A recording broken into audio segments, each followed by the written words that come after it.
Terima kasih Anda masih menyaksikan Kompas Petang, Saudara. Pemerintah menegaskan pasal 218 Kitab Undang-Undang Hukum Pidana KUHP yang mengatur tentang pidana terhadap penyerangan martabat lembaga presiden dan wakil presiden bersifat delik absolut, sehingga hanya presiden dan wakil presiden yang bisa melakukan aduan.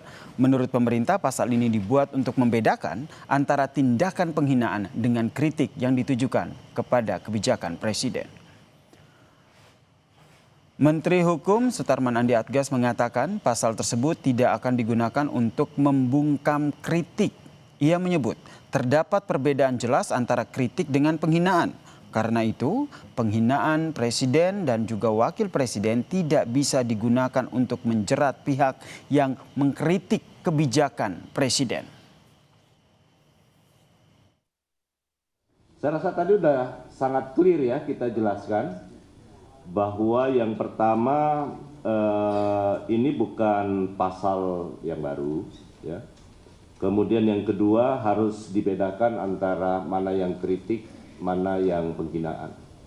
Saya rasa teman-teman sudah pasti tanpa perlu membaca Kitab Undang-Undang Hukum Pidananya, teman-teman pasti ngerti. Di publik pun tahu mana yang batasannya namanya menghina maupun yang kritik. Dan saat ini pun juga pemerintah sampai saat ini ya, saya rasa belum pernah ada satupun langkah yang diambil yang terkait dengan hal-hal yang terkait dengan kritik, ya nggak pernah ada ya. Sementara Wakil Menteri Hukum Omar Syarif Hiyari menjelaskan tentang pasal 256 KUHP tentang demonstrasi. Edi menyebut dalam pasal itu mengatur penanggung jawab demonstrasi harus memberitahu kepada polisi sebelum menggelar aksi demonstrasi. Hal ini dilakukan agar polisi melakukan pengaturan terhadap lalu lintas. Menurutnya demonstrasi berpotensi membuat kemacetan lalu lintas. Oleh karena itu polisi harus mengetahui titik jalan yang menjadi lokasi demonstrasi. Edi menegaskan pasal itu tidak menghambat atau melarang orang menggelar demo. Ia menegaskan pasal itu hanya mengatur dan bukan melarang.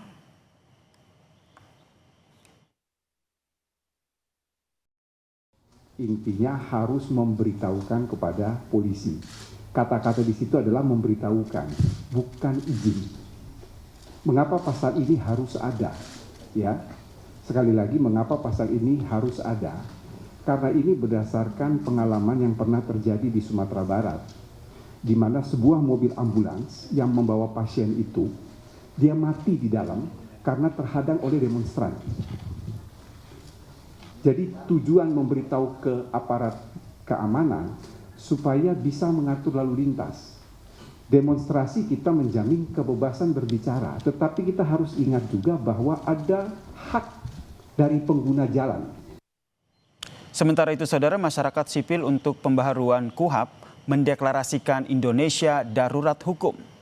Ketua Umum YLBHI Muhammad Isnur mengatakan KUHP 2025 mestinya membenahi praktik penegakan hukum pidana yang selama ini bermasalah seperti kriminalisasi, penangkapan, penahanan, penggeledahan, dan penyitaan sewenang-wenang.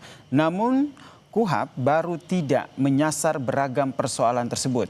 Hanya membenahi sedikit substansi tapi tidak memperkuat pengawasan dan juga akuntabilitas penegakan hukum.